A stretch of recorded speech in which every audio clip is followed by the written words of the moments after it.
and a very warm welcome to my channel. This video, we give you an opinion of Jan Moore on Meghan and Harry biography that has put the whinge into Windsor. It's a hill of half-baked beans and one long howl of childish petulance. Day 3 of the extracts, and already many of us are royally keen to find freedom from finding freedom. The new book that charts the desperate flight of a family of refugees from the ermine-clad clutches of the British monarchy.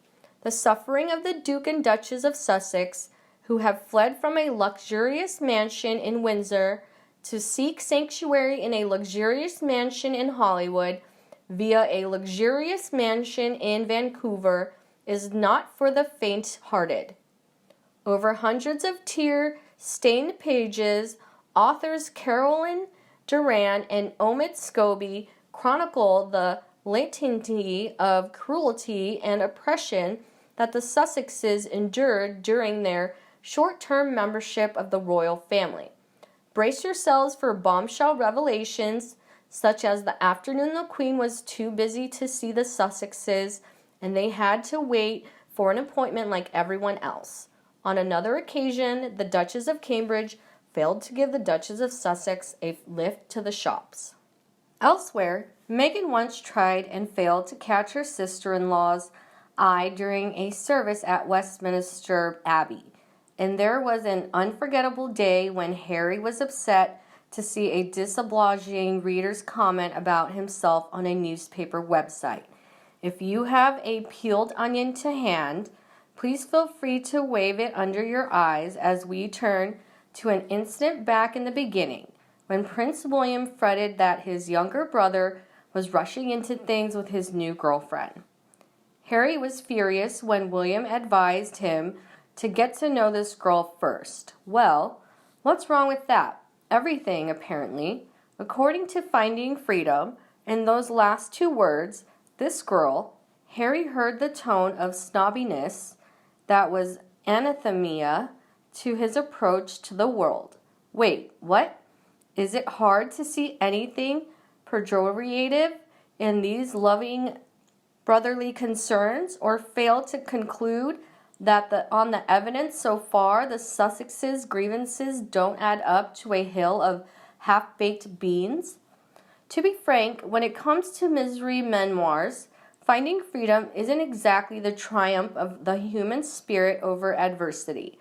It's more like Kevin the Teenager and Veruca Salt dictating their feeble moans to Scooby-Doo and Velma, who then published their findings as the secret diary of Mr. and Mrs. Adrian Mole. The peevish tone is monstrous and unrelenting, while their utter vacuity and self-absorption come as no surprise. Yet the Duke and Duchess of Sussex have always taken pains, huge pains, to stress how serious they are about their self-appointed role as world saviors.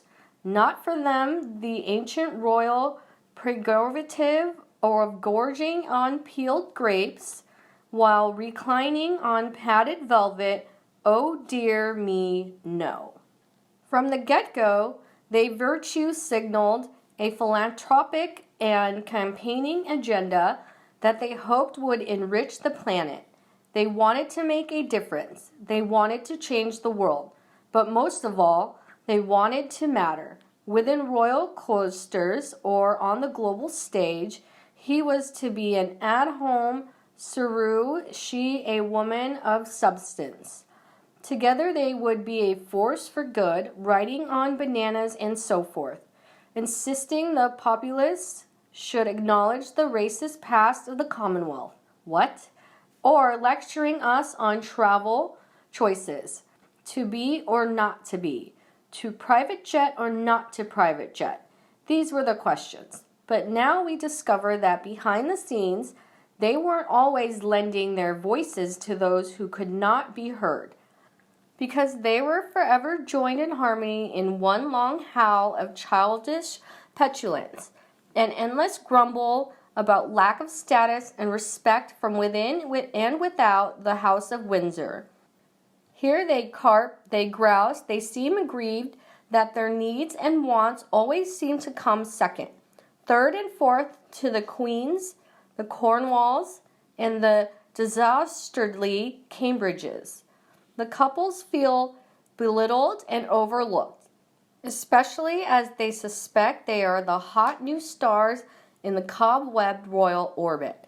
To this end, they saw every request denied as an act of sabotage, their star power deliberately diluted as they were restricted to humdrum pageantry.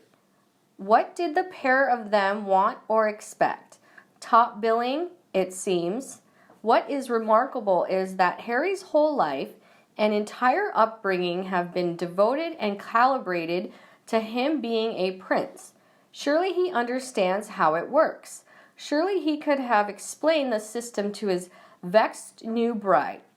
Primarily, that being royal is a form of active service with ranks and a hierarchy so uncomplicated that school children throughout the realm understand the line of succession and its importance to the Windsors and to us. In Finding Freedom, Meghan is bitterly compared to Kate as a fellow senior working member of the royal family and the wife of William's brother. Yet Meghan failed to grasp the simple truth that, constitutionally, she was not quite her sister-in-law's yet, and that is nothing personal, nothing racist, nothing sinister, nothing bad. It is just the way it works when you are not so merry wife of Windsor. Within the pages of Finding Freedom, we learn that the Duchess of Sussex found royal life pitiless and friendless, not the fairy tale she dreamed of since she was a little girl. Here, in the Badlands of Buckingham Palace, her hard-won Hollywood status mattered for nothing, and the overwhelming suggestion seems to be that she and Harry thought that it should count for more, much more. One can understand their impulse to flee. Perhaps they asked themselves this: if we don't decide what we're worth, who will? But everything they do seems to make matters worse, not better. Each time they attempt to wrest control on the narrative, they only expose themselves to more ridicule. Sometimes one wonders if they ever stop to smell the roses or read the room or even consider the deeply ignominy of their own situation. The Duke and Duchess of Sussex like to portray themselves as a deeply woke couple who fashionably concern themselves with the sins of the past and the turpitudes of history, particularly the awfulness of what went before versus the enlightenment of today. Yet, if they truly believed in any of that, they would be against hereditary royalty in every form. They would be ashamed to take their place in such an elitist conspiracy of privilege. Yet here they are, as portrayed by sympathetic journalists in this laughable book, cavilling at every lackey or brother or newspaper who failed to deliver due deference or give them the esteem and status they feel they deserved. They may have found freedom, but in airing these 10-a-penny gripes, they have lost even more respect. Wow, perfectly written. How awful their woes have been. I have been perplexed from the get-go about how unprepared Meghan seems to have been for royal life. As easy as it is to blame everyone else, surely for an intelligent woman, most of the blame has to go to herself for not doing any research whatsoever. That's the first thing any sane person would do. So bizarre that she seems to have behaved as if she'd waltz in like a Hollywood superstar. That's the greatest indication that she didn't understand how boring and modest and delicate her role was going to be, and how spoiled and arrogant she was not to take the long view. If she wanted to change things, which most certainly could have been done slowly with a willing and positive attitude, military service usually instills an unquestionable loyalty and commitment to the Queen, country, and fellow soldiers. An inbuilt sense of selflessness also demands that they put others' needs above their own. What happened to Harry in this regard?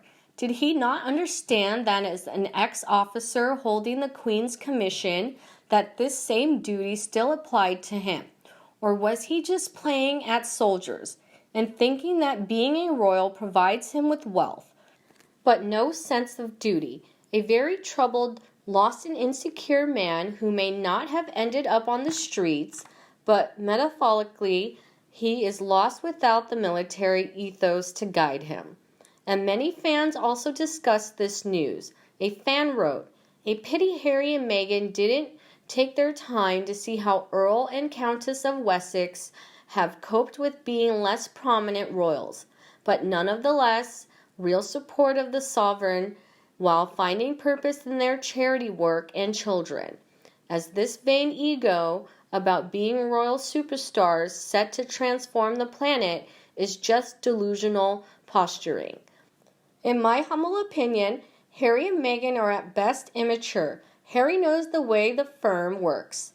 The line of succession, Meghan seems to think that she is being sidetracked in favor of the Cambridges. It doesn't work that way. The royal family has and always will be a firm where in order to get a promotion, somebody further up the ladder has to, unfortunately, pass away. It is how succession works.